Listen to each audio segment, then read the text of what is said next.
Fraser Island, an ancient landmass forming the largest sand island in the world. A favoured destination for tourists, bogans, and people who equate their four-wheel driving skill to the size of their phallus. Inhabited by dingoes and patrolled by rangers who won't let you cuddle them. Bastards. Knowledge of card games and binge drinking is essential. Lower your tyres, lower your standards. There are over 100 freshwater lakes on the island with colours ranging from brilliant blue to dubious brown. Most of them are pretty boring, so bring lunch. Food should be simple to keep costs low and stomach contents high. A breakfast of beer and an orange should be followed by a beer and meagering lunch. Use of lake water is not recommended due to high concentrations of sunscreen and tourist piss. Forget about sandy bottoms. Here, you'll only find sandy peaks. If you didn't want to be expunging sand from every orifice of your body, you picked the wrong vacation destination. Dinner should consist of tinned soup and a loaf of bread for maximum efficiency. Thanks to the ever-present threat of fuckwit tourists starting bushfires, campfires are not allowed on the island. Make sure to bring a portable stove.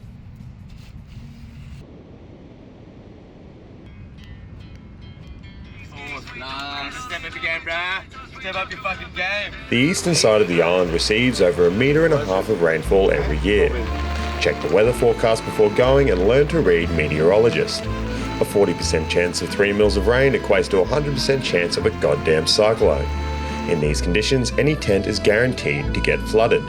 A coffee and a book may take your mind to somewhere less wet, and a card tournament can provide whole minutes of distraction. Oh, we got Jack. 29 points, Ben 25, me 26. Jack has reached 10 wins, Ben is on 8 wins on that one. Let's game, boys.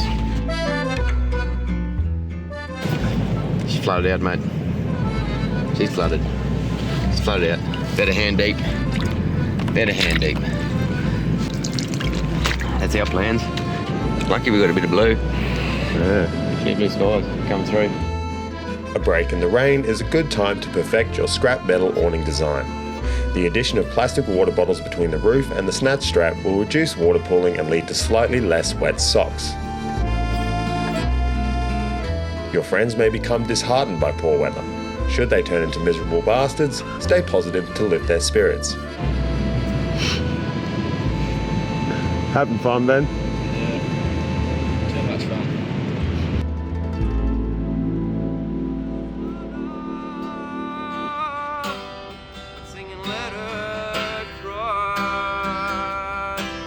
Once the rain passes, exciting activities await those who dare to venture outside. Peeling an orange provides hours of entertainment the whole family can enjoy. Fireball whiskey is not only an excellent replacement for an actual fire, but also serves as a garnish for soup. To avoid dysentery, all food and drink should contain at least 5% alcohol.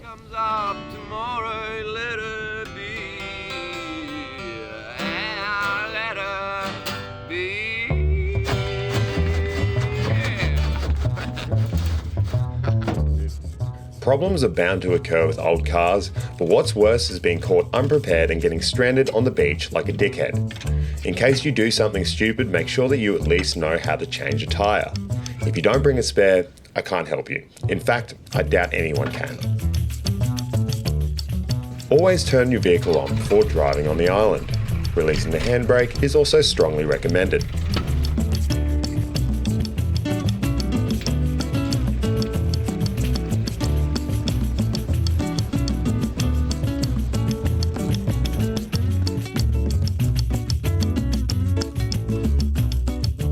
The champagne pools are about halfway up the west coast of the island, and despite their name, they do not taste like champagne.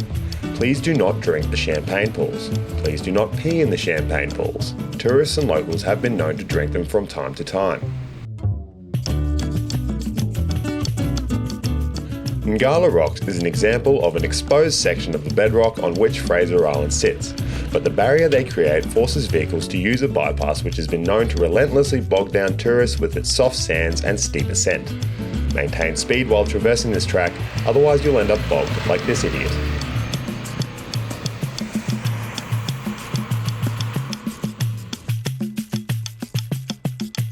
Once the rocks have been cleared, it's smooth sailing all the way to the top of the island. On arrival, one may expect to find what should be considered the most unashamedly gorgeous campsite on the planet, Waddy Point.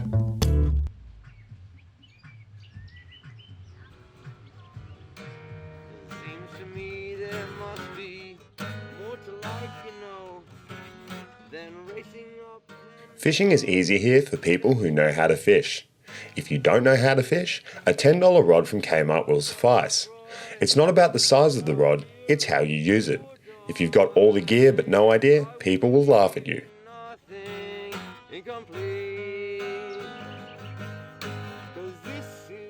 Waddy Point campsite faces north, providing a brilliant vantage point for the setting sun, painting the sky a deep orange which seemingly threatens to engulf the dark blue ocean that lies before it.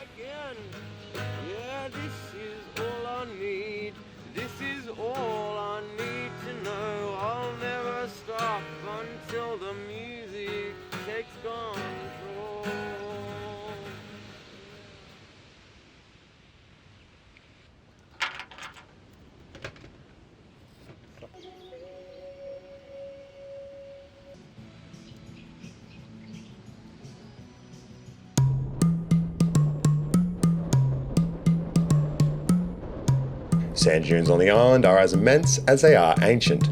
Some dunes stretch as far down as 45 metres below sea level, built by sand that has drifted over millennia from as far away as Antarctica. The sand circles the island, deposited in the east and swept away in the west. This action can be seen as the shoreline recedes and takes with it the very ground the trees grow on. Dingoes are an ever-lurking presence around campsites on the island. Do not feed them, do not trust them. They are masters of deceit and will steal everything from your food to your firstborn. The Sandy Cape Lighthouse dwarfs the canopy of the forest which lays below it, as emphatically impressive as it is impressively phallic. The western side of the island provides favourable conditions for flipping the Tinnebago off the uterus and slamming a lug up the Wacko line. Taking a trailer on the barge almost doubles the price, so it is recommended motorists on a budget seek other methods of transport. Theft is a common problem in the area, so if you see these men, you should immediately lock your doors and drive in the other direction.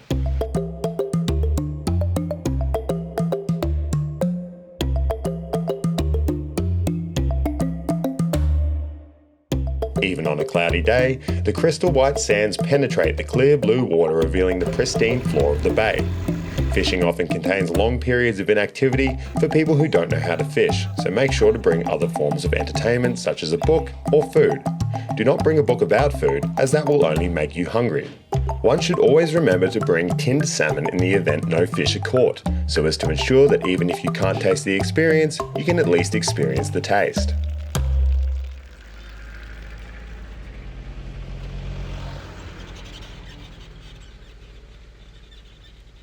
Think about your daily requirements for a camping trip and times it by 10.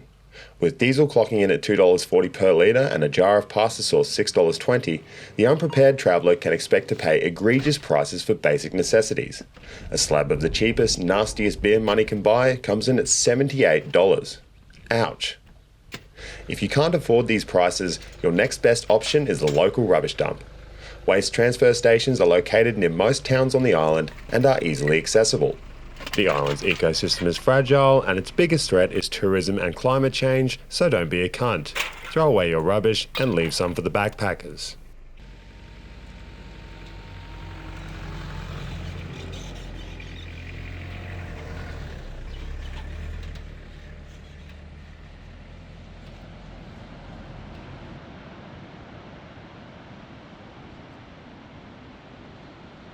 It is always wise to shop around with your campsites. The eastern side of the island is often ferociously windy, and finding a protected site pays dividends. This site, just south of the Maheno shipwreck, contains an enclave formed by a friendly tree within which a cosy little camp may be constructed.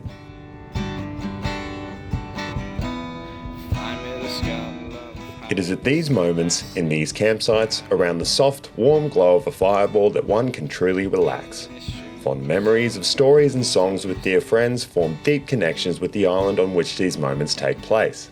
Such moments are greatly enhanced by Fireball. It is important to carry several litres of Fireball to avoid boredom.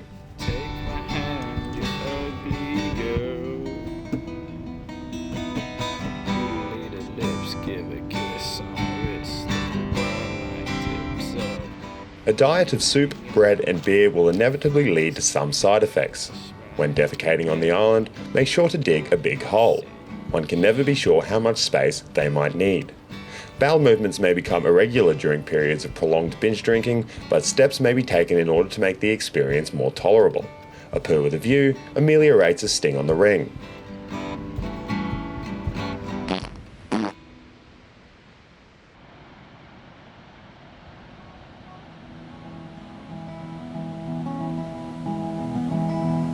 Got a rabbit in the log.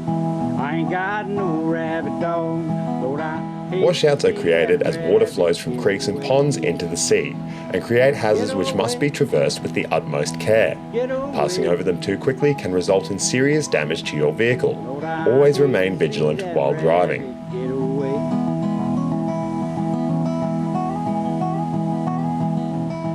Hundreds of kilometres of inland tracks traverse an incredible array of environments. Large plains give way to dense rainforest, able to grow on the island thanks to fungi that releases nutrients into the sand. Many tracks aren't signed at all, and with no phone reception on most of the island, it's easy to get lost. Get a good map of the island, but do not fret if you lose your way. Driving in circles is scarcely more enjoyable than it is here. I wanna make it to my shanty for a day. For a day. For a day. A week on Fraser Island can be exhausting, so it's important to find time to take a step back and wind down. Watering facilities, known locally as pubs, are provided within the few towns that dot the eastern side of the island.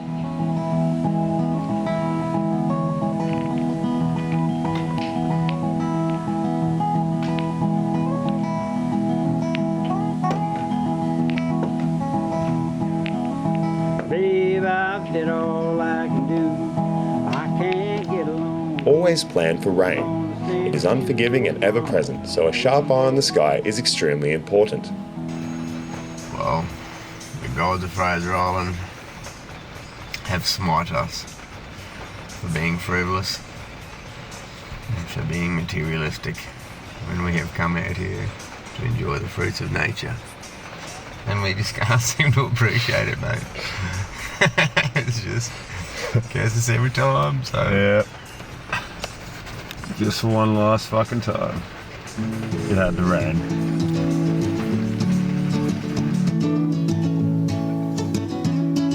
Be it rain, hail or shine, Fraser Island's vast, ancient wilderness provides a showcase of beauty befitting only the finest of the world's heritage areas. Long drives and remote islands may not be everyone's cup of sand, but journeys like these are best measured in mates, not miles.